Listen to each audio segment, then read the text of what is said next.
Welcome back to the second part of Bottomline Africa. It's exactly 36 minutes past the hour. And tonight we're going to talk about matters devolution ahead of the devolution conference, the fifth one that is set to be to take place in the county of Kakamega. In studio once again, I have Governor Moses Leonard Kulal, Governor Samburu County, as well as Kevin Osido, the Executive Director, County Governors Watch. Good evening, gentlemen, and welcome to the program. Governor Moses, let me begin with you. I'm sure you know very well that most Kenyans want devolution to work. They want devolution to deliver, actually. We're now entering the second phase of devolution. Perhaps can you kickstart this discussion by telling us, I'm sure some Samburu people are watching, what are some of the take-homes? What have you delivered for the people there first? Thank you, Yusuf. Of course, we are happy today to have been ranked as one of the top 4 counties that have increased revenue.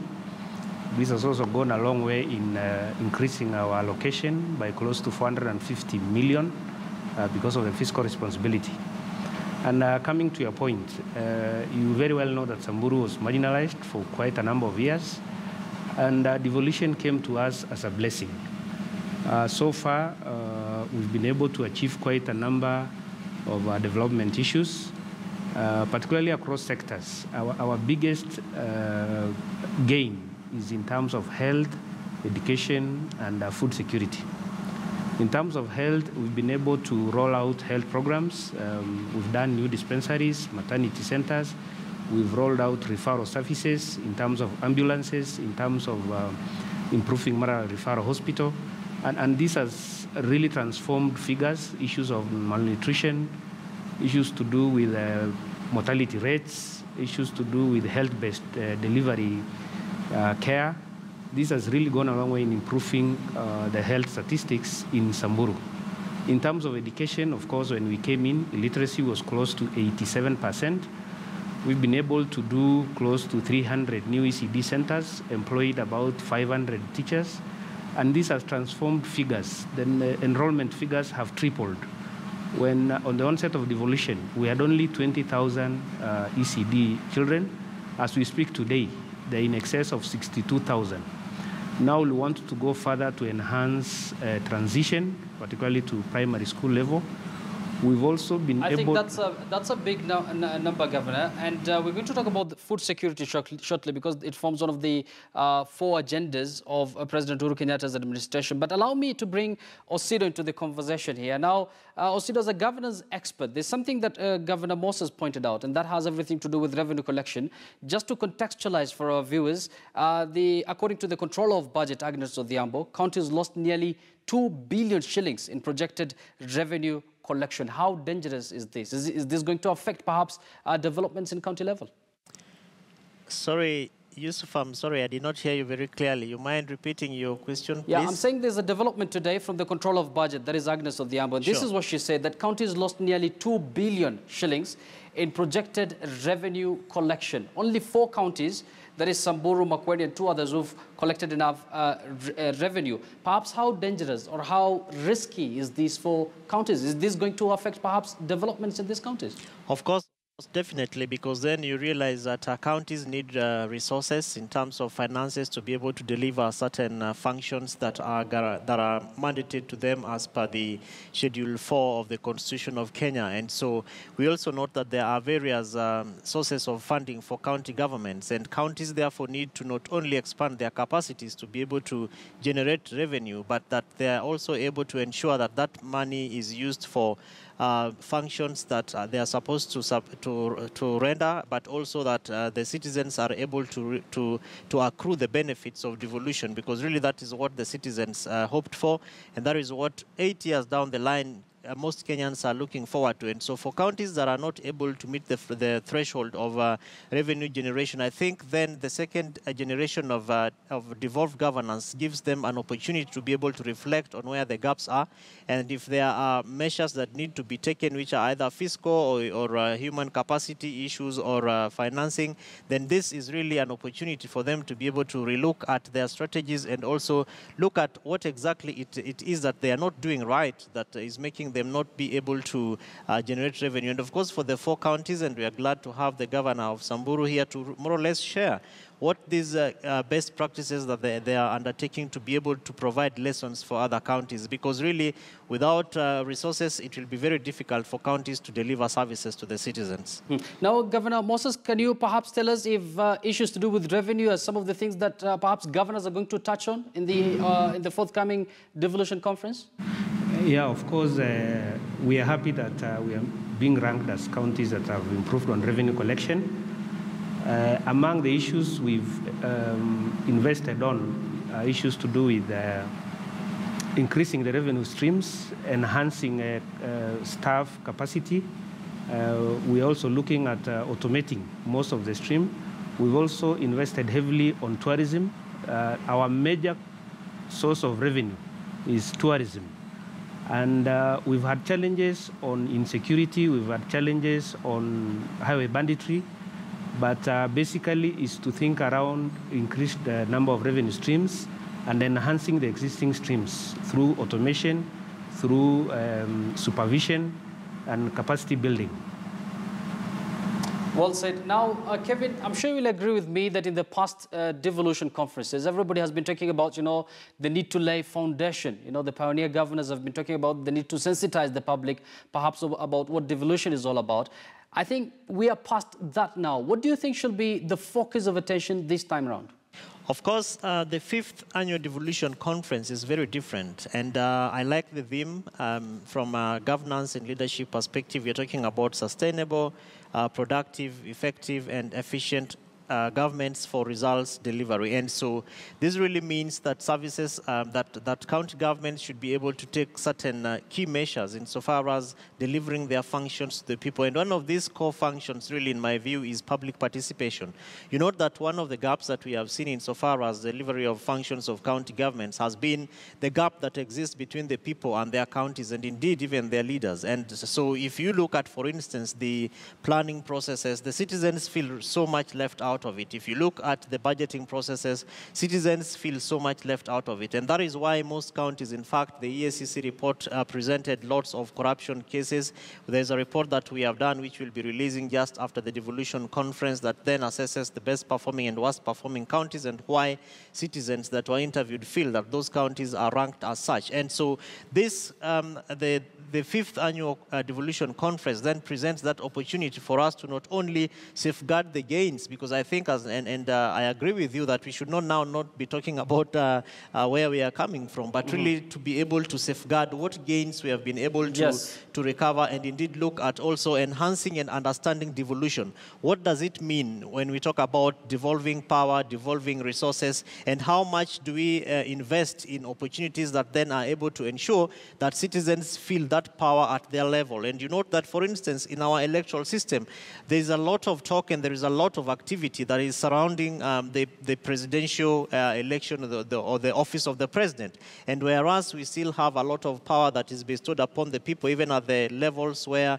we have positions that are closest to the people at the county level. So this then, the devolution conference gives an opportunity for citizens to be able to really understand what is the core of this devolved governance. And if you look at the County Governments Act of 2012, it really puts the impetus upon county governments to be able to put frameworks for the people, for the public to be able to participate. And if you asked me, not so many counties have been able to really, pull up the citizenry insofar as participation is concerned. We have various frameworks like the county budget and economic forum, which not so many counties have been able to put. In fact, I think it's only about 19 counties out of the 47. 2 counties have actually outrightly said they do not have the resources and they don't think the CBF is adding value. If you ask, I think Kevin can. I hope you can hear me now. I think you've delivered your point there. Now, let me bring Governor back into this conversation. And I can see some pictures rolling there from Samburu. This is an area that is known largely to be dry. Perhaps can you tell us if those are real pictures from Samburu? Because I can see some agricultural stuff going on there. What have you done as far as food security is concerned first? Samburu was known to be a food deficit county in the past. And we've quite made an effort in trying to improve food security, particularly in the central part of Samburu. We've mechanized our agriculture, brought in about 29 tractors for all the villages in the central. We've also supported farmers in terms of fertilizer, in terms of seed supply, timely seed supply. And the main objective is to actually make our people self-reliant, to improve food security at the household level. And we've gone further to also make linkages with the National Cereals and Produce Board to make sure that we also access markets. We may want to make Samburu a food-secure county in the near future, and we are glad because of our efforts. The area under cultivation has actually tripled, and we are actually supplying the NCPB with maize as we speak, both from Maralal and within the Samburu Central, and we hope to continue and make our county self-reliant in terms of food production. So, Governor Moses, one will ask if perhaps you get the food security bit right. Will this help to bring, normalcy or, some sort of a peace in that country? Because it's a country that has been known to have, communities that are always at loggerhead. There have been cases of insecurity. How is that affecting the county? And perhaps do you think food security can be a solution to that? Yes, our major challenge has been insecurity, particularly cattle rustling and the drought cycles. And we are hoping, besides the farming part, we are also hoping to invest on livestock industry. We are trying to enhance breeds by supplying drought-resistant animals, particularly camels. And we are hoping that eventually we'll be able to outgrow the cattle rustling. We'll be able to build capacities. We'll be able to improve incomes. We'll be able to address poverty issues that are linked with the current insecurity issues. It is a major concern now. We are working on it. We are working closely also with the national government through the security agencies to see how we can address the insecurity being a major threat in terms of our efforts to develop Samburu County. Mm-hmm. Now, this is a question I'd like you to react to, but let me get Kevin's input on this first. Now, Kevin, there's some counties apparently up until now, is it 7 or 8 months of the election, they're yet to fill positions in their executive. And this is, largely because of the supremacy wars between the MCAs and, the governor's office or perhaps the public service board. I mean, it seems devolution still has some teething problem in some counties. Very true, very true. And those are some of the lessons that we can be able to learn. And probably the advice is that when one is elected in office, the most important question is to ask is, why are you vying for that office? And what service, what kind of change do you want to present to your people? And it is therefore not fair that we have internal issues, we have wrangles within elected officials that therefore slows down service delivery. And because the citizens, their work, I believe, ends when they vote, and indeed that is where the work of the people who are voted into office begins, and therefore it becomes a team spirit between the voters and those who are voted into office to be able to work together to carry on the aspirations of the people. And so I don't think the counties that are still more or less wrangling and warring among and amidst themselves are doing their people any favors. I think that it is important for them to pick up their issues, deal with them, and ensure that as time moves on for devolution, because the function of the citizen is really to be able to receive what is the reason for them to be able to go out there and vote. And therefore, I don't think that it is fair for leaders to be able to spend too much time worrying. I think the citizens' interest should be put forward. And really, this is one of the lessons that we can be able to learn. And there are lots of counties that have been able to really kick the ground and move on, and we can be able to share lots of stories. Sure, Kevin. Now, let me hear the view from Governor Moses here. Have you experienced a problem of the same nature where, you make your appointment and then MCS tell you, no, we don't need this person? Yeah, probably from where we are coming from. We had so many issues to deal with. We had so many problems. Samburu was coming from a marginalized background. I'm sure we had no luxury to engage on infighting with our assembly, and I'm quite proud. Most of the achievements we've been able to undertake, most of the gains we talk about today is as a result of our good relationship with our assembly of Samburu, and so far, we've been able to work together closely. We've been able to steer the county forward. And I'm happy that I can talk of an assembly that has been instrumental in also pushing the agenda for Samburu County. And now we have like 2 or 3 minutes with us. And Kevin, within a minute, I'd like you to tell us how you see, the future. How does the future of devolution look like, perhaps, from your perspective? The 5th Annual Devolution Conference presents the future of devolution. And I think His Excellency, the President, has been very clear to be able to set up the 4 agenda items that include of course, agriculture, food security. We're talking about affordable health for citizens. We're talking about manufacturing. We're talking about affordable housing at that. And so as we move on to Kakamega, I think we need to be able to set up as the next stage for devolved governance.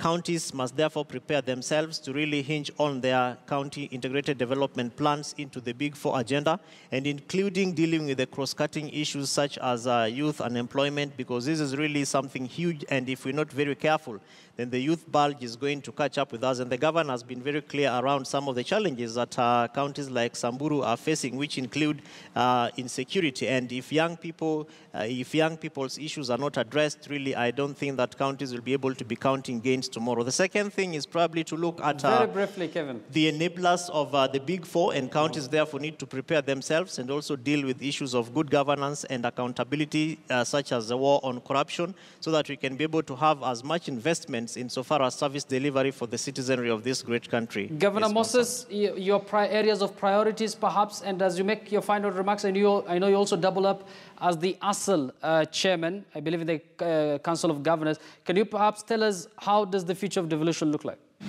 Yeah, of course, the upcoming devolution conference will give us a very unique opportunity to showcase, to share experiences as county governments. They also have an opportunity on how to strengthen linkages with the national government. Of course, we have the general agenda on development, the Big 4, and it offers an opportunity to audit the current situation on how the direction the counties are taking, how we can take advantage of the existing structures, both at the county level and at the national level.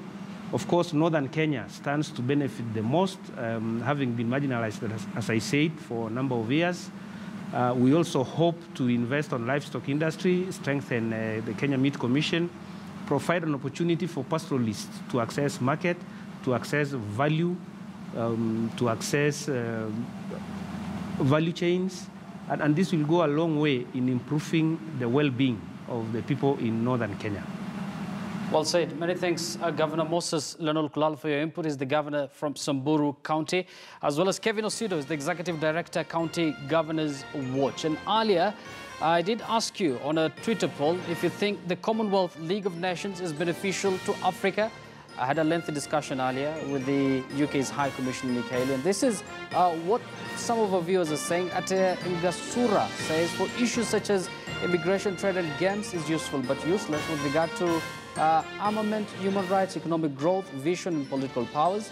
At Bing Charlie says, yes, it is. Africa just needs to negotiate smart. And then Samuel Ngeno simply says, no. Clearly, we're getting a lot of feedback here on social media, especially Twitter. Many thanks for your feedback there. Remember, this program is aired every Monday to Thursday from 10 to 11 p.m. Many thanks for watching. My name is Yusuf Ibrahim. Of course, you've been watching your favorite Pan-African show, Bottomline Africa. Let me now leave you with our proverb of the day. Bye-bye, and have a good night.